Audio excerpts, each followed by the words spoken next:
Well, first of all, I don't agree with Senator Kennedy that Cuba is lost. And certainly, China was lost when this administration came into power in 1953.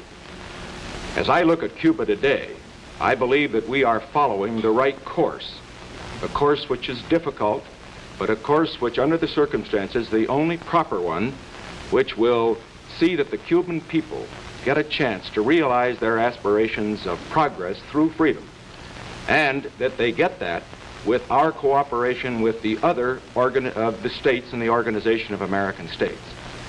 Now, Senator Kennedy has made some very strong criticisms of my part, or alleged part, in what has happened in Cuba.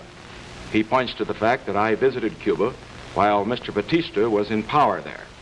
I can only point out that if we are going to judge the administrations in terms of our attitude toward dictators, we're glad to have a comparison with the previous administration.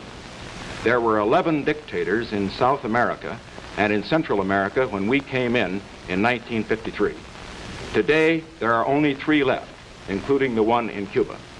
We think that's pretty good progress. Senator Kennedy also indicated with regard to Cuba that he thought that I had made a mistake when I was in Cuba in not calling for free elections in that country. Now, I'm very surprised that Senator Kennedy, who is on the Foreign Relations Committee, would have made such a statement of this kind.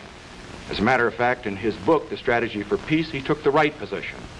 And that position is that the United States has a treaty with all of the Organization of American States, which prohibits us from interfering in the internal affairs of any other state and prohibits them as well.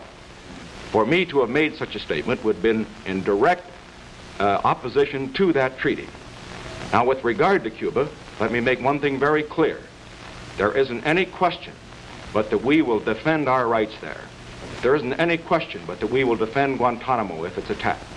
There also isn't any question but that the free people of Cuba, the people who want to be free, are going to be supported and that they will attain their freedom. No, Cuba is not lost. And I don't think this kind of defeatist talk by Senator Kennedy helps the situation one bit.